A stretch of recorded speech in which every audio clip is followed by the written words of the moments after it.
Now we will start with the importance of organizing, that why organizing function is important for any of the organization or any of the company. Okay, we know that after planning organization is being done. तो किसी भी organisation में organising important है क्योंकि इससे job responsibilities assign होती हैं. हर किसी को पता चलता है what is my authority and what is the extent of responsibility and accountability. Yes, so in this way we can say that organizing is important. Now let us start with the points one by one.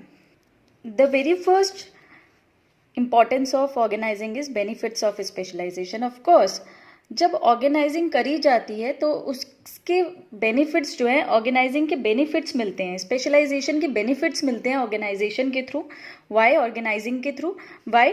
Because we know that persons are being, employees are being given work, are allotted job according to the nature of the job and capability of the job, match करा जाता है. Yes, so we can say कि specialized employees are being given a particular work, so that work will be done in a proper manner, and of course if the work will be done in proper manner, then the organizational goals will be achieved. Yes, and also when the same work is being assigned to a particular person, then by doing that work in a repeated manner, that particular employee becomes a specialized person in that particular job, and thus we can say that the benefits of specialization can be achieved. We can see that when specialization will be there, then it will reduce the workload and it will also increase the productivity of the worker, because workers will become specialized, or they are specialized as proper match is being done. Yes, next importance is clarity in working relationship. Of course organizing जब होगा तो working relationship में clarity आ जाएगी. We have studied this already.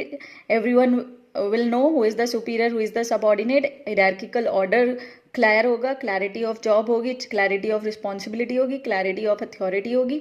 Yes, we can see this in this diagram. See, there is a board of member in charge of development and there are 4 departments under him. Planning, then production department is there, product department is there, technology and administration department is there. Heads हैं. Yes, इनके below भी क्या होंगे? There will be like departmental managers के बाद क्या होगा? There will be like 3rd level managers होंगे, workers होंगे. Yes, so we can say that this is the organizational structure. Yes, so clarity of communication है. सबको पता है who is the superior, who is the subordinate. अगर इसके नीचे और भी हम लोग रोल बना देते हैं तो एवरीवन विल बी नोइंग कि किसका कौन सुपीरियर है, किसका कौन सबऑर्डिनेट है. कम्युनिकेशन हिरार्की जो है क्लियर होगी आपस में सबको. Yes, so in this way we can say that there will be clarity in job, and when there will be clarity then it will remove ambiguity का मतलब होता है confusion. So there will be no confusion. Yes, there will be no confusion regarding कि कौन information transfer करेगा, कौन instructions देगा. Everyone knows their work. Yes, and hierarchical order maintain होगा. Everyone knows कि किसकी कितनी responsibility है, किसकी कितनी authority है. Next importance is optimum utilization of resources. Of course, when organizing will be there, organizing क्या करती है? Organizing helps in the proper or best utilization of all material, financial and human resources. सारे resources को best तरीके से, efficient तरीके से exploit किया जाता है. And if it will be done then there will be no overlapping of work. Means कि एक काम को 2 बार 3 बार करने की ज़रूरत नहीं पड़ेगी, because everyone will be knowing कि मुझे ये काम करना है, किसी और को ये काम नहीं करना है.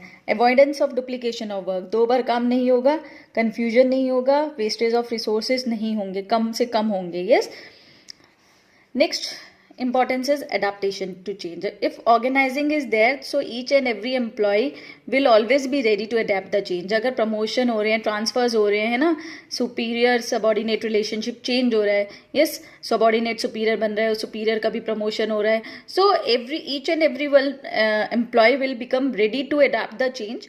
और अगर ऑर्गेनाइजिंग है वहाँ पर, ऑर्गेनाइजेशनल स्ट्रक्चर है ऑलरेडी वहाँ पर, तो ईच एंड एवरी एम्प्लॉय को ये कभी फील नहीं होगा कि why I am not being promoted. Yes, of course वो हिरार्की में मेरे से ऊपर है तो वो और ऊपर जाएगा, मुझे हिरार्की को उस पोजीशन को कवर अप करना पड़ेगा. यस, सो कभी भी चेंजेस में ऐसे अगर ऑर्गेनाइजेशन में चेंज आते हैं तो कभी भी कोई भी एम्प्लॉय वहाँ पर डीमोटिवेट फील नहीं करेगा. Yes, so organization structure can be suitably modified. जब जरूरत हो उसे मॉडिफाई किया जा सकता है. इंटर रिलेशनशिप्स चेंज हो सकती हैं एट मैनेजरियल लेवल्स, और इससे क्या होगा, it will help the organization in running smoothly and surviving smoothly. Next is effective administration. If organizing is there, everyone knows कि उसका जॉब क्या है, उसकी ड्यूटी क्या है. There will be no confusion, there will be no duplication of work, there will be proper execution of work. Administration है तो of course अच्छा एग्जीक्यूशन ऑफ वर्क होगा. यस, मैनेजमेंट को कभी भी कोई भी प्रॉब्लम नहीं आएगी, डिफिकल्टी नहीं आएगी. Each and every work will become easy and administration will be proper in an organization. Next importance is development of personnel. Of course human resource का डेवलपमेंट होगा. Why? Because proper training and development program चलता रहेगा. And of course proper and training जो है, वैसे proper training and development program जो है वैसे, that is a part of staffing only. But here I am trying to से is that if organizing is there, organizational structure is there, then delegation of work can be there. एक superior है, वो workload ज़्यादा नहीं कर पाता है, तो क्या होगा, वो अपने किसी सबॉर्डिनेट को डेलीगेट करेगा, वर्क काम देगा.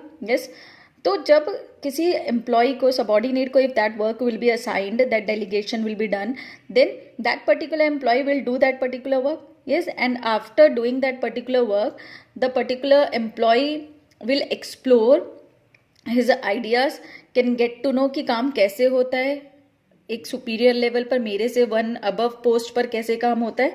So it will introduce the new ways, the new methods in the employee to do a work. Yes, it will give the proper time to explore the areas for growth for that particular employee. Yes, and it will also give the opportunity to that employee to innovate new ways and ideas. So delegation, we can say delegation can develop in the subordinate to deal with the challenges effectively.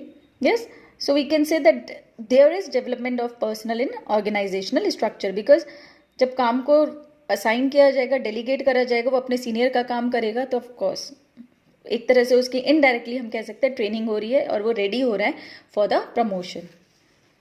Next importance is expansion and growth. Of course if organizing is there तो क्या होगा, each and effective administration is there, specialization हो रहा है, सब कुछ हो रहा है, तो of course there will be smooth running in the organisation.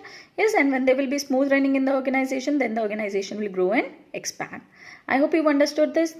Yes, thank you students. Hello students, today we are going to start the 5th chapter of business studies, that is organizing. Okay, so first of all we know that organizing is the second step of management function. Yes, after doing planning, after once a planning is being done by the top level management, then the function which arises in the organization is organization. It means that whatever plans or policies are being formulated, those are to be now categorized into different activities, and then those different activities must be grouped together. मतलब जितनी भी policies और plans अब formulate हो गए हैं, उनको organize करना है. कैसे organize करना है, एक structure के form में organize करना है. अगर कोई अलग अलग activities हैं जितनी भी ऑर्गेनाइजेशन में, उनको ग्रुप करना है, एक साथ ग्रुपिंग करनी है, और एक साथ ग्रुपिंग इस तरह से करनी है कि आपस में प्रोडक्टिव रिलेशनशिप बन सके फिजिकल, फाइनेंशियल और ह्यूमन रिसोर्सेज में, so that organizational goals can be achieved.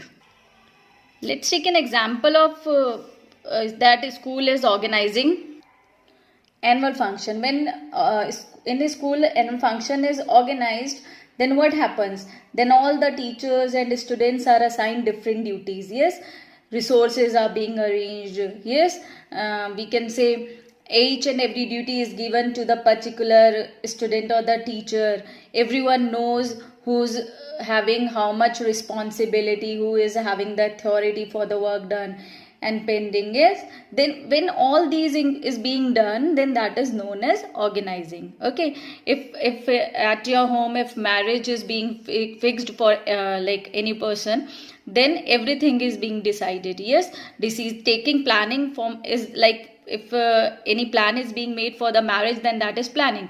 Now after planning, अब क्या होता है, कौन क्या काम करेगा, है ना, कहाँ कहाँ से रिसोर्सेज अरेंज होंगे, है ना, किसके ऊपर कितनी रिस्पॉन्सिबिलिटी है। यस, तो ये जब सब काम करे जाते हैं प्लानिंग करने के बाद कि जब ये प्लानिंग के बाद डिस्ट्रीब्यूशन ऑफ वर्क होता है, डिस्ट्रीब्यूशन ऑफ एक्टिविटीज होता है, then that is known as organizing. Organizing can be defined as a process that initiates implementation of plans. ये तभी स्टार्ट हो जाता है जब प्लानिंग का इम्प्लीमेंटेशन स्टार्ट होता है. ऑर्गेनाइजिंग एक ऐसा प्रोसेस है जहां से क्या स्टार्ट होता है, इनिशिएट होता है, स्टार्ट क्या होता है, implementation of plans by clarifying jobs. Clarifying job का मतलब है कि किसकी क्या रिस्पॉन्सिबिलिटी है. And working relationship superior subordinate relationship, who is the superior, who is the subordinate. Yes, and effectively deploying resources. Deploying means allotting, इस तरह से रिसोर्सेज को अलॉट करना है सो दैट ऑर्गेनाइजेशनल गोल्स जो हैं वो अचीव हो सके. कौन से ऑर्गेनाइजेशनल गोल्स अटेन हो सके, अचीव हो सके, आइडेंटिफाइड एंड डिजायर्ड, जो पता है ऑलरेडी या जो ऑर्गेनाइजेशन चाह रहा है कि ये भी अचीव हो जाए साथ में. तो जहां से प्लान्स का इम्प्लीमेंटेशन स्टार्ट होता है वहां से ऑर्गेनाइजिंग स्टार्ट हो जाती है. ओके, इसमें जॉब्स क्लैरिफाई होता है. दो चीजें हैं, थ्री पॉइंट्स है. Implementation of plans, second is clarifying jobs, third one is working relationship. इन तीन चीजों का ध्यान रखना है ऑर्गेनाइजेशन में. ऑर्गेनाइजेशन में क्या ध्यान रखना है, first one is that from where implementation of plan is being initiated, started. Jobs are clarified कि किसका क्या काम है.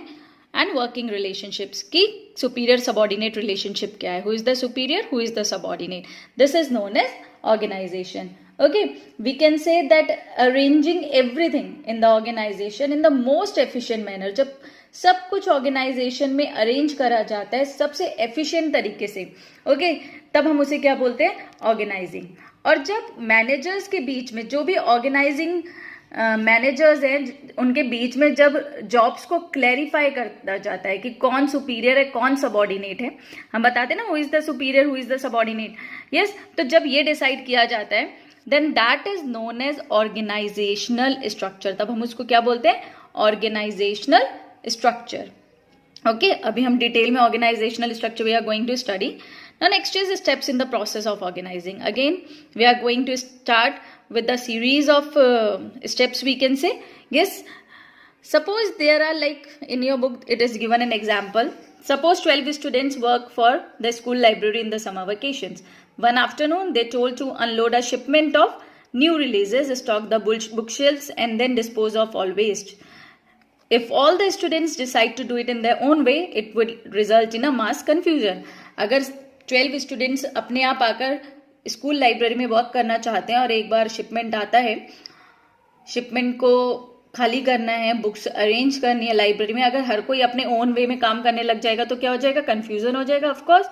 लेकिन वहीं जहां पर एक स्टूडेंट सुपरवाइज करता है वर्क को, अलग अलग ग्रुप्स बनाकर डिवाइड करता है वर्क को, हर ग्रुप को असाइन करा जाता है काम, तो क्या हो जाएगा, वही काम बहुत ईजी तरीके से हो जाएगा, है ना.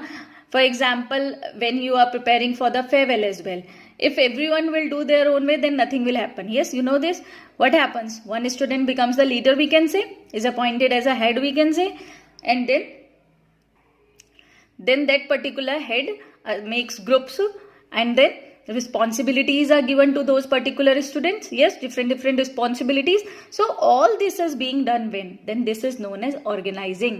जहां तक हम काम को बांट रहे हैं, काम कौन करेगा, कैसे करेगा, तब तक ये क्या है, ऑर्गेनाइजेशन है. सिर्फ यहां तक की बात, अभी आगे नहीं, फेयरवेल कैसे हो रही है उस पर अभी हम नहीं पहुंच रहे हैं. डिवीजन ऑफ वर्क पर हम बात कर रहे हैं. Division of work, assigning responsibilities.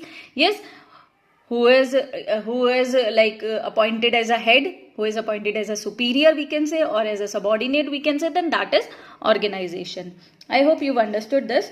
Now let's move on to the steps in the process of organizing. First one is identification and division of work. The very first step organization का क्या है, सबसे पहले identify करना.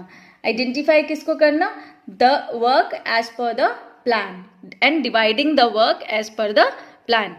जो plan है, जो plan पहले से ऑलरेडी डिसाइडेड हो चुके हैं, डिटरमाइंड हो चुके हैं, उनको आइडेंटिफाई करना और वर्क को अकॉर्डिंग टू द ऑर्गेनाइजेशनल गोल उस वर्क को डिवाइड करना. ये वर्क डिवीजन जो है अकॉर्डिंग टू स्पेशलाइजेशन करना है.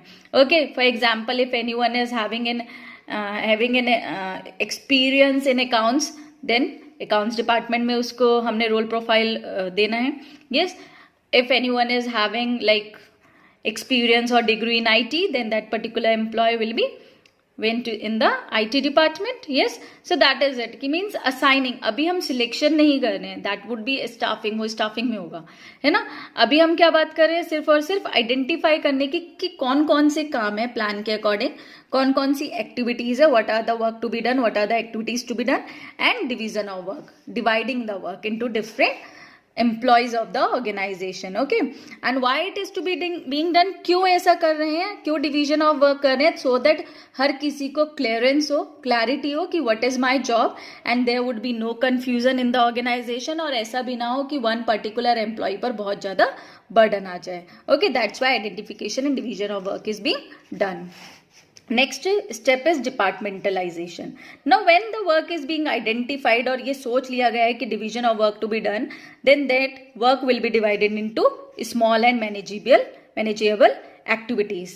उसी वर्क को उसके बाद छोटे छोटे और मैनेजेबल एक्टिविटीज में डिवाइड कर दिया जाएगा. एक ही तरह की एक्टिविटीज को सिमिलर ग्रुप में डाल दिया जाएगा. यस, फॉर एग्जाम्पल फेयरवेल में क्या होता है, this is the catering department, students are given responsibility और वो सब रिस्पॉन्सिबिलिटी एक ही ग्रुप में कर दी जाती है, that is the catering department. This would be the decoration department. Yes, this group will look after the welcome. Yes, this group will look after the Rangoli preparation, we can say. So all this is being done in the farewell. Yes, this will look after the music system. These students will be the anchors. Yes, so grouping the similar activities. अलग-अलग activities को group कर देना, that is known as departmentalization.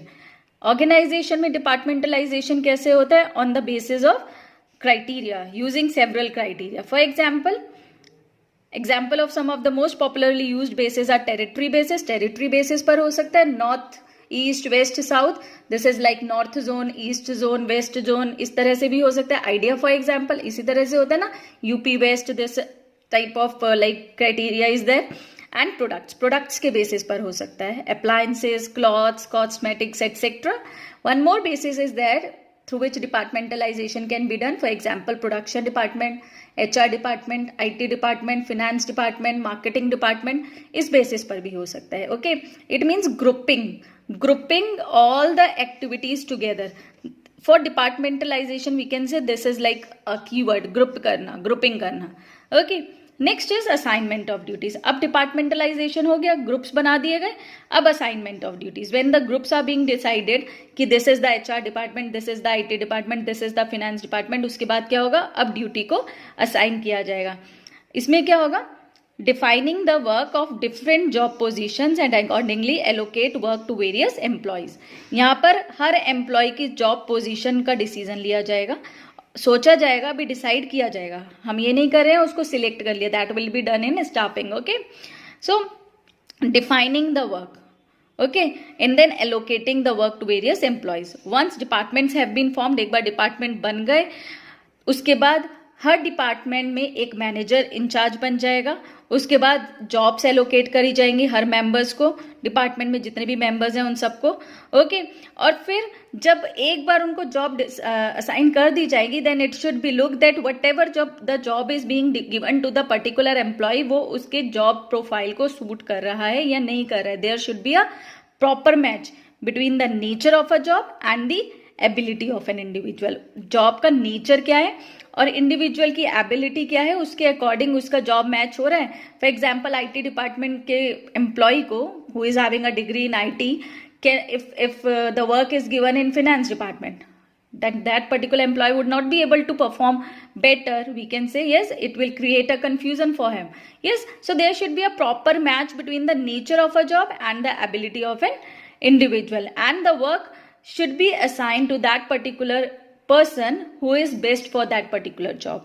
एक specialized person को ही काम देना चाहिए, work assign करना चाहिए. That is assignment of duties. Okay, last step is establishing reporting relationships.